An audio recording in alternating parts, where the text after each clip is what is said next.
Well, hello and welcome to the Thursday show on Our Game. We're changing the hot seat up a small bit here. There's all big talk about different inter-county managers and who's going to be in various hot seats. I'm in the hot seat for today, and it's not Nisha Waldron, it's Shane Stapleton. Shane, how are you? I'm the finest. Couldn't help the weather that's in it. Who doesn't have a pair of shades on them at all times? Yeah, no, serious weather. Sorry to be too Irish. Is it too hot? No. It's absolutely lovely. We've had misery for far too long. I'm going to be heading away to Italy and Croatia next week. No big deal, late next week. And I'm trying to get the tan in order now so that I don't go out to Italy and Croatia and look like a powder keg out there. I want to be somewhat tanned heading out there. So no, I'm happy enough with the 30-degree heat. Or whatever. Maybe I like the misery. Yeah, it's unbelievable at the moment. But like playing GAA in this weather, I mean, I played a bit of soccer last night. Oh my God, it's unbelievably difficult weather out there.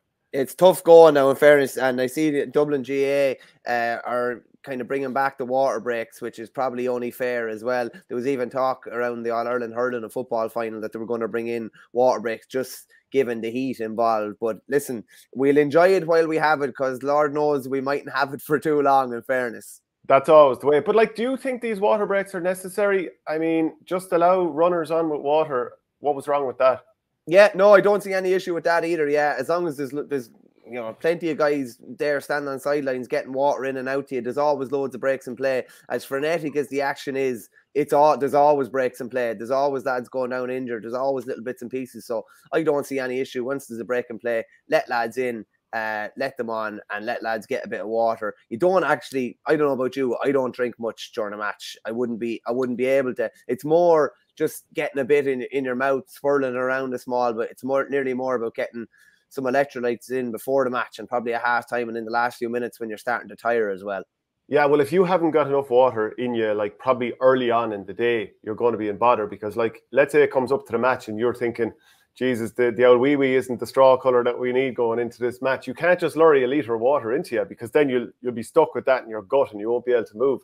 And you have given such a stereotypical GAA. Lads, it's going to be warm this week. Get the water into you. It's too late to be drinking it the day of the match. You know, like, but that is literally, you see it's been described. We even got a couple of messages in WhatsApp groups. Lads, the weather is unreal. Get the water into you. And it's too late to be starting drinking the night before or anything like that. It's such a stereotypical GAA thing in particular. It's taken as a given in most other sports. Yeah, well, you know the sort of apes we are in the GAA. By the way, Ronan McLaughlin, the journalist, he was tweeting about this, the water breaks that are going to happen this weekend. He said that the breaks will be roughly at the midpoint of each half and will last a minute. No coaching allowed. But, you know, there's going to be coaching, let's be honest. How are we policing that exactly? Because the referee is probably trying to get a bit of water into himself. Particularly, like, so it's not as if he's going to be scanning to make sure there's nothing going on. And sure, there's coaching going on at all stages in games. Water breaks, when you actually stop the game for a break like that, of course there's going to be coaching going on. There definitely is. But loads to get through in this week's show. Obviously, lots of movement on the inter-county scene. We have some new appointments which we'll go through.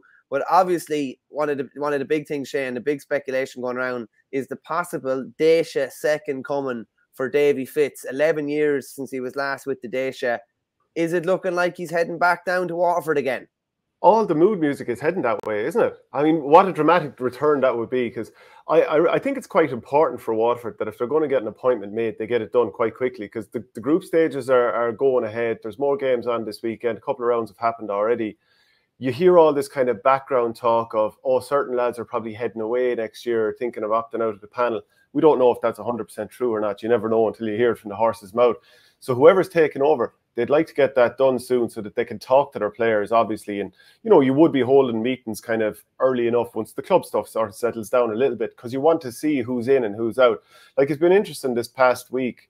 I mean, I watch a fair bit of soccer, and an awful lot of talk was about what's happened with Ronaldo and, you know, Eric Ten Hag. And I know you don't watch a whole lot of soccer, but the whole thing is that Ten Hag was appointed at the start, before the end of the season.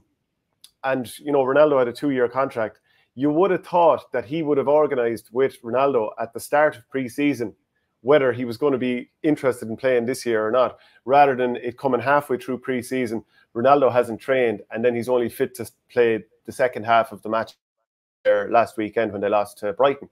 You'd think that would have been sorted early. So I think whoever's taken over Waterford, you want to get that sorted good and early so everyone knows where they are, so that, like, if it's Davy Fitz, he can get down to some of these club games. Because he can't just show up at club games now, because people will be saying, what's he doing down here? Is he going to be the manager? Now, I know he can watch streams, the Waterford GAA do broadcast an awful lot of their games, but you just need to get that sorted early, I would say. And Stephen Malumphey, I think you did a story on this, that he will be staying with Kerry.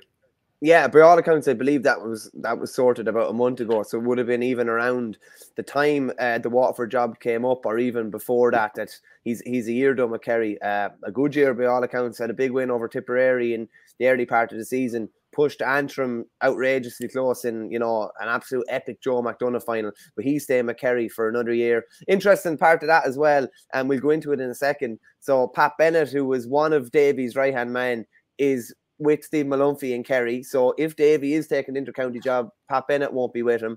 And then, and we'll go into it in a minute, Saoirse Bulfin, one of his other right-hand men, is taking over Meath, having been coached there this year. So his backroom teams are going to be a bit different. Obviously, Paul Kinnerk would have been a big part of his backroom team in Clare. He's obviously not going to be available because he's going to be with Limerick. So there are going to be probably new faces involved with Davy. Niall Corcoran was his coach with Wexford in 2020. He's obviously still involved with Dara Egan. So if Davy is going to resurface somewhere, it's probably going to be with a new backroom team, which is another interesting part of it. And funnily enough, Flash there with the comment, Paul Kinnerk sheds a tear seeing all the tactics